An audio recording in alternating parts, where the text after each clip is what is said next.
So, Kel'el, maybe for you, but both of you, if you'd like. You guys got off to a good start, and 11-point lead, 15 minutes in the game, and obviously it went from there.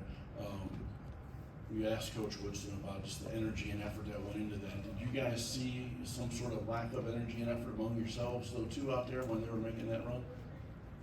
For sure. I mean, we didn't really. I mean, we came out in the second half.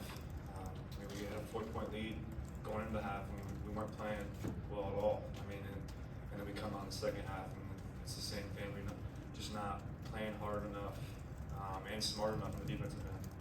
We had a lot of unnecessary fouling, and then just a bunch of miscues that's really just on us. That we can't have this late in the season. Jeff and Zach? Yeah, Trey, just want to get your thoughts. They had 12 threes, shot better than 50% of the yard. What do you see as the issue? I mean, I think I think they're shooting around 30% for the year, and to shoot that well, obviously we're not making an impact on them enough. They got a lot of open shots, and like I said, that just goes back to our miscues and the things we weren't doing, talking enough, and just all those little things that went into the preparation that we didn't do. So we got to be better.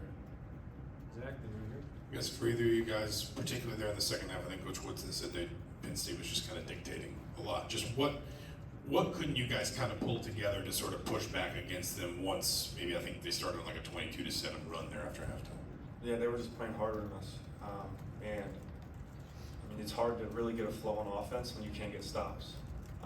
And I think our offense comes from being able to get stops and run and doing certain things. So if we don't get stops, we're not going to be able to flow on offense, and that's just it's going to be a spiral and an impact on our offense when we're bad on defense.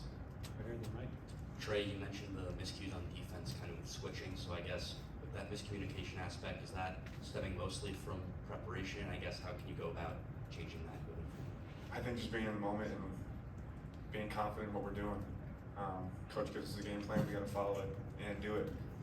So I think that there's miscommunication, just kind of just being hesitant, but we got to kind of break out of that shell and talk to each other and find ways to get stops. And it's all of us.